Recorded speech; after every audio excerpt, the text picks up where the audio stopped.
प्यारे मित्रों नमस्कार। मैं Umesh sir LB class university में आपका स्वागत करते हैं।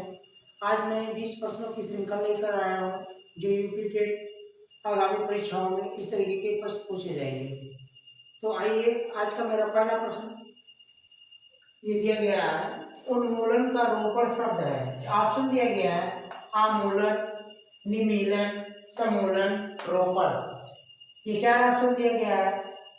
तो इसमें हमको करेक्ट ऑप्शन देना है। तो उन्मूलन का मतलब होता है, उन्मूलन का जो शाब्दिक अर्थ होता है उखाड़ करके फेंक देना, यानी खत्म कर देना, विनाश कर देना। और उसका जो विलोम होगा, उल्टा होगा रोपण। जो करेक्ट आंसर होगा रोपण होगा। रोपण का मतलब क्या होता है कि पौधे को रोपित करना या लगाना होता है। तो करेक्ट आंसर हमारा क्या हो जाएगा, ये रोपण हो जाएगा। नेक्स्ट क्वेश्चन हमारा दिया गया है, इनमें से कौन सा पुल्लिंग शब्द नहीं है। दिया गया बनावट, छाता, सूर्य, अमरूद। तो इस पुल्लिंग शब्द नहीं है, ध्यान देना है। कभी कभी हम कंफ्यूज हो जाते हैं एग्जाम में, नहीं है उसी में। तो यहाँ पे दिया गया है, इनमें से कौन सा शब्द पुल्लिंग शब्द नहीं है। एग्जाम में नहीं वाले पे हम अंडरलाइन तुरंत करेंगे, क्योंकि हम नहीं और हाँ में कंफ्यूज होकर के हाँ वाले पे मार देते हैं। तो यहाँ ध्यान देना बेटा, भाई ध्यान देना है। बनावट, छाता, सूर्य, अमरूद, यह ऑप्शन दिया गया है। तो इसमें जो होता है छाता पुल्लिंग शब्द है, सूर्य भी पुल्लिंग शब्द है, और अमरूद भी। जैसे बोलते हैं सूर्य निकल गया है, यानी कि ये पुल्लिंग शब्द है। अमरूद खा रहा हूँ, और ये छाता तान रखा हूँ, जैसे बारिश हो रही है। तो ये इस तरीके के शब्द हम प्रयोग करते हैं, उससे पता चलता है कि ये पुल्लिंग शब्द है। लेकिन ये बनावट जो है ये स्त्रीलिंग शब्द है। तो ये करेक्ट आंसर हमारा ए वाला होगा। बनावट जो है ये हमारा पुल्लिंग शब्द है। नेक्स्ट क्वेश्चन हमारा दिया गया है, इनमें से कौन सा समृद्ध स्वर है। ऑप्शन दिया गया ए वाला आर, ए, ई, ओ दिया गया। ये पूछ रहा है समृद्ध स्वर है, तो इसमें जो करेक्ट आंसर होगा हमारा ये ई होगा। ऑप्शन सी सही होगा। ये ई जो है यानी कि बड़ी ई समृद्ध स्वर होता है। नेक्स्ट क्वेश्चन हमारा दिया गया, अंतरंग का विलोम शब्द है। क्वेश्चन दिया गया अंतरंग का विलोम शब्द है। विलोम मतलब उल्टा, और उसका उल्टा शब्द क्या होगा। तो ऑप्शन दिया गया बहिरंग, अंतर्द्वंद, अंतर्मुखी, अंकित। यानी ऑप्शन ही अंतर्द्वंद मतलब होता है अंतरंग, उसी का जो है शाब्दिक अर्थ होगा अंतमुखी होगा। लेकिन जो इसका अंतरंग का होगा अंदर का रंग, और बहिरंग का मतलब होगा बाहर का रंग। यानी इसका जो करेक्ट आंसर हो जाएगा बहिरंग हो जाएगा। नेक्स्ट क्वेश्चन दिया गया हमारा, जहाँ कर्ता को प्रकट ना करना हो वहाँ कौन सा वाच्य होगा। कर्मवाच्य, कृतवाच्य, कर्मवाच्य, भाववाच्य, ऐसा संभव नहीं है। यानी इनमें से कोई नहीं है। ऑप्शन देखो, बहुत ही अच्छा क्वेश्चन है। जहाँ कर्ता को प्रकट ना करना हो वहाँ कौन सा वाच्य होगा। यानी जहाँ कर्ता ना प्रकट किया गया हो, जहाँ बोलते समय कर्ता का पता ना हो वहाँ कौन सा वाच्य होगा। तो वहाँ कर्ता नहीं होगा, यानी कृतवाच्य तो होगा नहीं, क्योंकि कर्ता नहीं है। तो इसमें क्या हो जाएगा, सीधे सीधे कर्मवाच्य हो जाएगा, क्योंकि वहाँ पे कर्म की प्रधानता दी जाएगी। जहाँ कर्ता नहीं होगा वहाँ पे कर्म की प्रधानता दी जाएगी। करेक्ट आंसर हमारा बी वाला हो जाएगा। नेक्स्ट क्वेश्चन हमारा दिया गया, काल कितने प्रकार के होते हैं। तो हम लोग शुरू से ही पढ़ते हुए आ रहे हैं काल कितने प्रकार के होते हैं। तो काल मुख्य रूप से 3 प्रकार के होते हैं। कौन कौन सा, वर्तमान काल यानी जो बोलते हैं प्रेजेंट, पास्ट, फ्यूचर, उसी का वर्तमान काल, भूतकाल और भविष्य काल। यानी काल 3 प्रकार के होते हैं। हिंदी में काल कितने प्रकार के होते हैं, तो 3 प्रकार के होते हैं। यानी कि ये हमारा 2 दिया गया, 3 दिया, 4 दिया गया, 5 दिया गया, लेकिन हमको केवल 3 वाले करेक्ट आंसर मानना है, क्योंकि हम जानते हैं काल मुख्य रूप से 3 प्रकार के होते हैं। वर्तमान काल जो समय चल रहा है, भविष्य काल जो समय आने वाला है उसके बारे में मैं बोध करूंगा, और भूतकाल यानी जो समय बीत गया है उसके बारे में हम बोध करते हैं। तो ये आप लोग डिफिनेशन परिभाषा आप लोग जानते हैं। नेक्स्ट क्वेश्चन हमारा दिया गया है, किस शब्द में का प्रत्यय नहीं है। देखो ध्यान देना कि किस शब्द में का प्रत्यय नहीं है।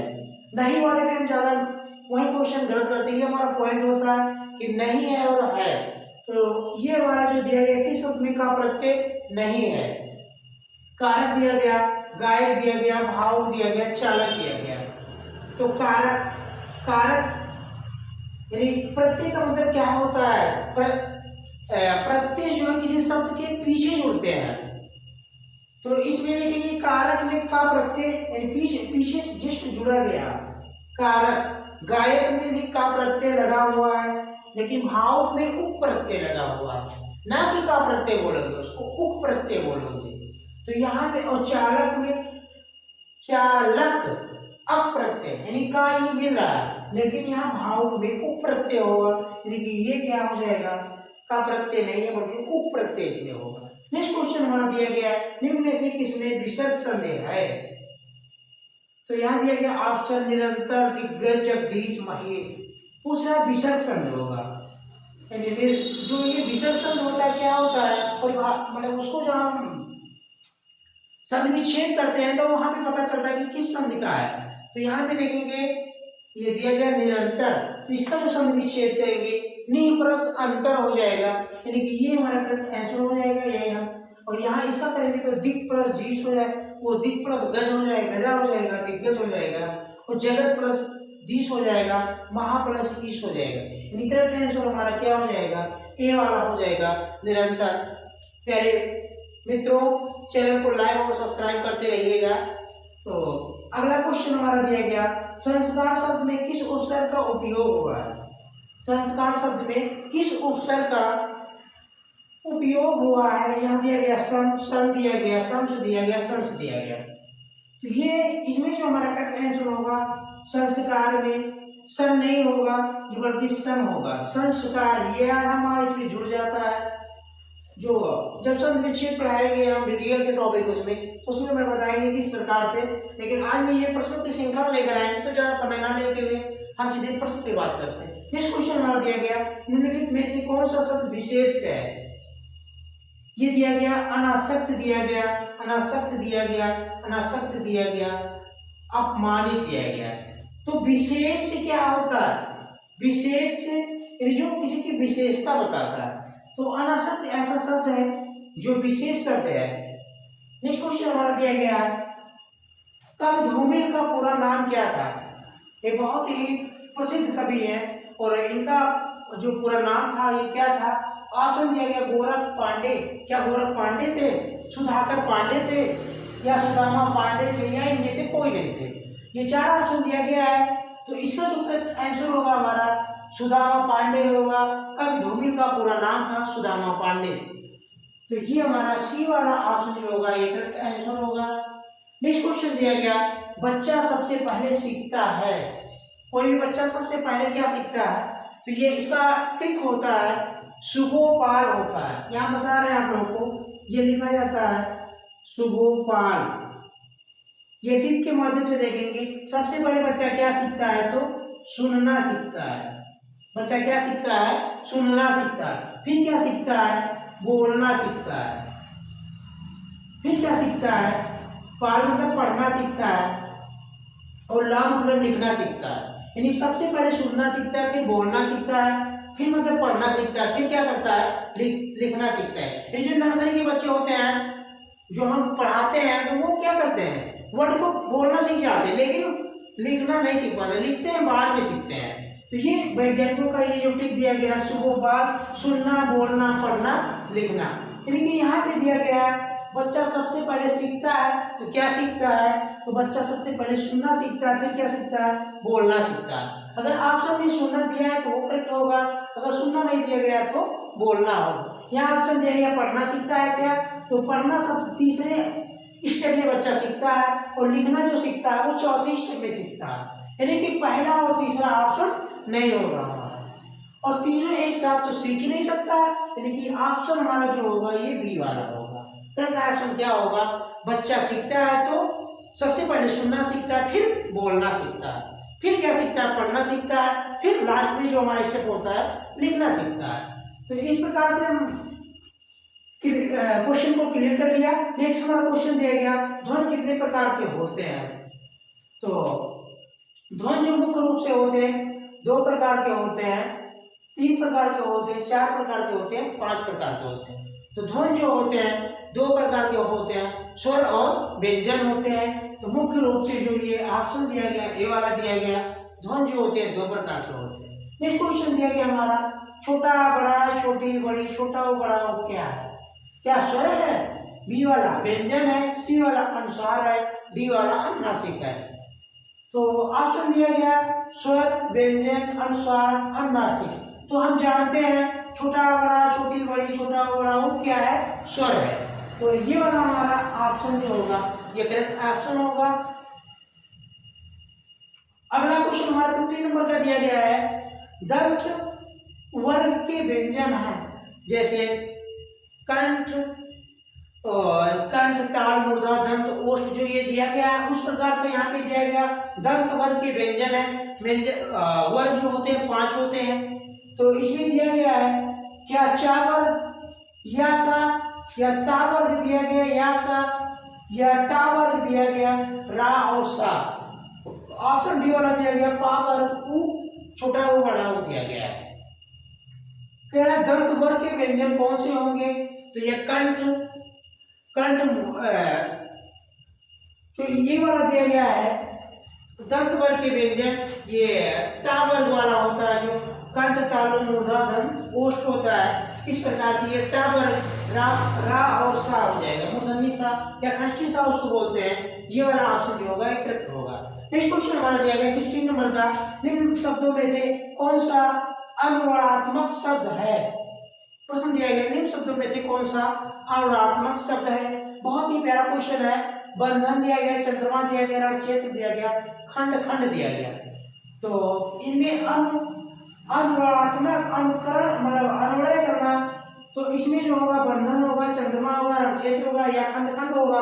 तो इसमें जो होगा अनुवादात्मक शब्द जो होगा ये खंड क्षेत्र, खंड खंड होगा, या डी वाला हमारा करेक्ट आंसर होगा। अखरोट शब्द का तत्सम रूप क्या है? तत्सम शब्द यानी कि जो संस्कृत से सीधे प्रयोग में आता हो उसी को हम तत्सम शब्द बोलते हैं। और तद्भव जो होता है संस्कृत से हिंदी में जो प्रयोग में किया जाता है उसको तद्भव बोलते हैं। यहाँ पे दिया गया अछवाड़ दिया गया, अछोट दिया गया और अछरोट दिया गया, असरोट दिया गया। यानी कि ये वर्ड सही नहीं लिखा गया, अछरोट भी नहीं लिखा गया, ये असरोट भी नहीं, अछवाट भी नहीं है। यानी जो शब्द सही लिखा गया अछोट शब्द होता है। अखरोट शब्द का तत्सम रूप जो होता है अछोट शब्द होता है। तो बी वाला करेक्ट आंसर हमारा होगा। प्यारे मित्रों, ये भी क्लास है, आप लोग लाइक और सब्सक्राइब जरूर करिएगा और कमेंट भी करके बताइएगा कैसे चैनल मतलब कैसे क्लास लगा। आज का जो हिंदी का 20 प्रश्नों की श्रृंखला लेकर आया कैसे लगा आप लोगों को कमेंट करके जरूर बताइएगा। नेक्स्ट हमारा क्वेश्चन दिया गया, बोध परीक्षण कितने प्रकार से किया जाता है? बोध परीक्षण कितने प्रकार से किया जाता है? क्या ए वाला ऑप्शन दिया गया मौखिक तथा लिखित, श्रुत तथा लिखित, और सी वाला मौखिक तथा श्रुति तथा वाक्। ये चारों ऑप्शन दिया गया। तो बोध परीक्षण हम केवल 2 ही माध्यमों से कर सकते हैं, जो होता है मौखिक और लिखित। यानी मौखिक मतलब होता है मुंह से बोलकर आकलन करते हैं, और दूसरा जो होता है लिखित, यानी जो मौखिक प्रश्न पूछकर आकलन करते हैं और एक लिखित प्रश्न करके दिए बच्चों को दे करके आकलन करते हैं। तो मुख्य रूप से 2 प्रकार से बच्चों का हम आकलन करते हैं या परीक्षण करते हैं, बोध परीक्षण करते हैं। तो ये ऑप्शन हमारा हो जाएगा, करेक्ट आंसर हो जाएगा। नेक्स्ट क्वेश्चन दिया गया 19 नंबर का, भाषा अध्ययन के 4 कौशल कौन कौन सा है? भाषा अध्ययन के 4 कौशल कौन कौन सा है? लिखना, पढ़ना, बोलना, सुनना। अभी ये भाषा अध्ययन के ये जो ट्रिक अभी हमने बताया सुबह पर, ये भाषा अध्ययन पे काम करेगा। ये ऑप्शन दिया गया सुनना, बोलना, पढ़ना, लिखना। अब इसमें जो मिलेगा वही हमारा करेक्ट आंसर हो जाएगा। ये दिया गया लिखना तो ये होगा नहीं, क्योंकि ये लास्ट स्टेप आता है। यहाँ दिया गया पढ़ना लिखना, ये भी नहीं होगा। क्या होता है जो हम बताएं कि पहले होता है सुनना, यहाँ सुनना मिल रहा है, फिर बोलना होता है, बोलना मिल रहा है, फिर पढ़ना होता है, फिर लिखना होता है। यानी कि सी वाला आंसर जो हमारा होगा ये करेक्ट आंसर होगा। यानी कि ये ट्रिक हमारा पूरी तरीके से काम कर रहा है भाषा अधिगम पे। नेक्स्ट क्वेश्चन हमारा जो दिया गया, जहाँ उपमेय में उपमान की समानता की संभावना व्यक्त की जाती है वह होता है। प्रश्न प्यारा, बहुत ही प्यारा क्वेश्चन है। प्यारे विद्यार्थियों, जहाँ उपमेय में उपमान की समानता की संभावना व्यक्त की जाती है वहाँ होता है क्या? उत्प्रेक्षा अलंकार होता है। ऑप्शन बी दिया गया उपमा अलंकार होता है। ऑप्शन सी दिया गया रूपक अलंकार होता है। ऑप्शन डी दिया गया संदेह अलंकार होता है। तो अलंकार की परिभाषा ज्यादा समय ना लेते हुए मैं सीधे टॉपिक पे बात करेंगे। ये ऑप्शन दिया गया उत्प्रेक्षा अलंकार, यानी इसकी परिभाषा होती है जहाँ उपमेय में उपमान की समानता की संभावना व्यक्त की जाती है वहां पे उत्प्रेक्षा अलंकार होता है। या डी वाला आंसर हमारा आंसर होगा। तो प्यारे मित्रों, मैं आज उमेश सर 20 प्रश्नों की श्रृंखला लेकर आया। आप लोग कमेंट करके जरूर बताइएगा आप लोगों को ये प्रश्न कैसे लगे, और चैनल को लाइक और सब्सक्राइब करिएगा। आज के लिए बस इतना ही। शुभ रात्रि, जय हिंद।